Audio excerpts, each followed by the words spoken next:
Long before legends were written in books, long before Hollywood turned outlaws into myth, and long before the modern world paved, over the old frontier there was a man whose name still echoes through the American imagination, Jesse James. To some, he was a ruthless criminal. To others, a rebel hero striking back at a system he believed was rigged.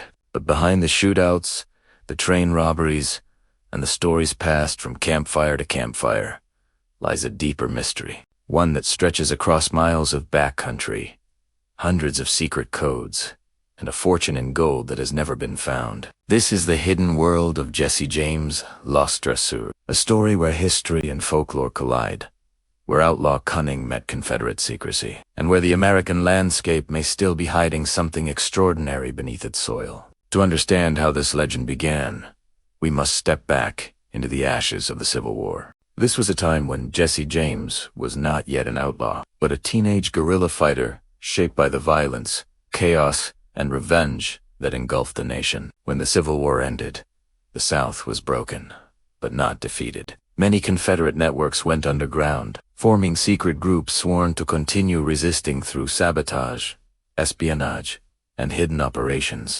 Among these shadowy circles, whispers grew about the Confederate treasury gold, silver, and valuables supposedly taken and hidden away to fund a future uprising. Historians debate this fiercely, but one thing is clear. Jesse James and his gang robbed with a precision that suggested more than mere banditry. Their targets were not random. They hit banks known for holding government bonds, trains carrying federal payrolls, and shipments linked to Reconstruction authorities. Some believe these robberies were not simply for profit, but part of a secret Confederate operation to recover, protect, or redistribute hidden assets. Others say Jesse merely used that mythology to cloak his crimes. But whatever the truth, the timing, targets, and patterns of his robberies sparked a legend that would outlive him. A legend of vast treasure buried under coded markers across the American heartland. The key to this mystery lies in a strange network known as the Knights of the Golden Circle, the KG. This group, formed before the Civil War, dreamed of creating a vast southern empire stretching from the American South down into Mexico and the Caribbean. They believed gold was the path to rebuilding Southern power, and they were known for burying resources in hidden caches,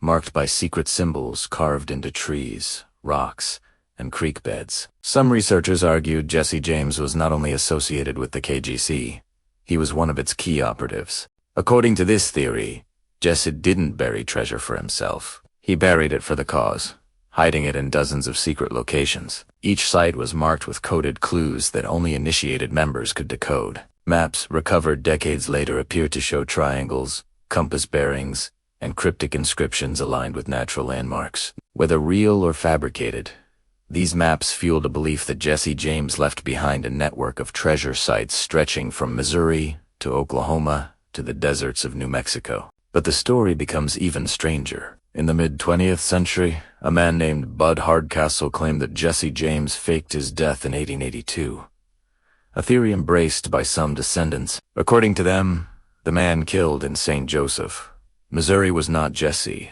but a stand-in. The real Jesse supposedly lived until 1948 under the name J. Frank Dalton, revealing treasure locations to a small group of trusted confidants. While mainstream historians reject this, the idea that Jesse survived and continued guarding buried caches only strengthened the legend. Familias in Texas, Oklahoma, and Arkansas tell stories of old men with knowledge they shouldn't have had. Stories of coded carvings on trees, and stories of strangers who appeared at night to check landmarks before disappearing again. Whether Jesse truly lived long or the myths simply grew after his death, the result is the same. A vast and tangled treasure mystery with hundreds of threads, each leading deeper into America's forgotten past. Throughout the 20th century, treasure hunters searched the countryside with metal detectors, shovels, and old maps, hoping to uncover the outlaw as a buried gold. Some found coins wrapped in oilcloth. Others found rusted ammunition boxes or hollowed-out tree stumps filled with odd artifacts, and a few discovered massive stone markers carved with symbols matching those in rumored KGC hearts, triangles, and cryptic numbers etched into bedrock. One of the most famous finds came near Cement, Oklahoma. where treasure hunter Wilbur Miller uncovered 2 large steel strongboxes in the 1930s. Inside were stacks of gold bars stamped with Confederate markings. Were they Jesse James' hidden deposits, or someone else's? The boxers vanished into private hands, leaving only stories behind, but they remain part of a long list of mysterious discoveries that keep the legend alive. Jesse James' treasure tale persists not just because of gold, but because of the secrecy surrounding it. According to folklore, KGC caches were often buried with elaborate methods: deep pits lined with charcoal to absorb moisture, false tunnels to mislead diggers, and symbolic markers placed precisely using compass bearings. Some markers pointed toward hidden vaults.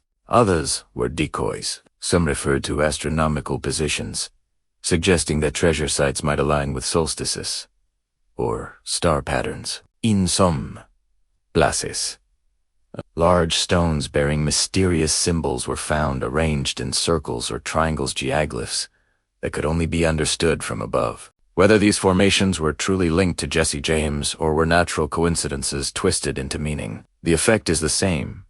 The landscape of the American frontier feels charged with hidden intent. But with every legend, there is truth, and there is myth. Some historians argue that Jesse James kept all the treasure he stole and never buried anything. Others believe he hid small caches during pursuits and escapes, later forgotten. And then there are those who believe he was part of something far bigger, a secret post-war operation, a treasury without banks, a shadow economy built on trust, loyalty, and silence. The mystery deepens because Jesse himself left behind no diaries, no maps, no written confessions. His life, like his treasure, is buried in the margins of history. What remains is a trail of coded stories, passed down by generations, each retelling, shaping the legend further.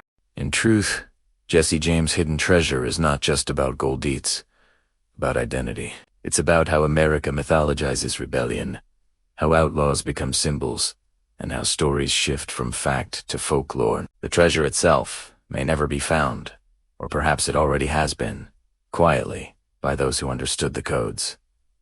But the deeper treasure is the mystery, the idea that somewhere, beneath a tree scarred with secret carvings, or beside a creek winding through untouched wilderness, lies a vault of history waiting to be uncovered. The thought that Jesse James might have stood on that same ground, marking coordinates with the tip of his knife, imagining a future where his secrets would outlive him, and so the legend continues. Treasure hunters still comb the countryside. Researchers still decode symbols. Families still share stories whispered from great-grandparents who knew something but wouldn't say. Whether Jesse James truly buried a fortune or whether the treasure is the story itself, one truth remains. America loves a mystery carved out of dirt, danger, and defiance. And somewhere out there, beneath the shifting soil of the frontier, the past may still be waiting. Welcome to Hidden US. This is episode 20. Jesse James' Hidden Treasure, America's Lost Outlaw Fortune.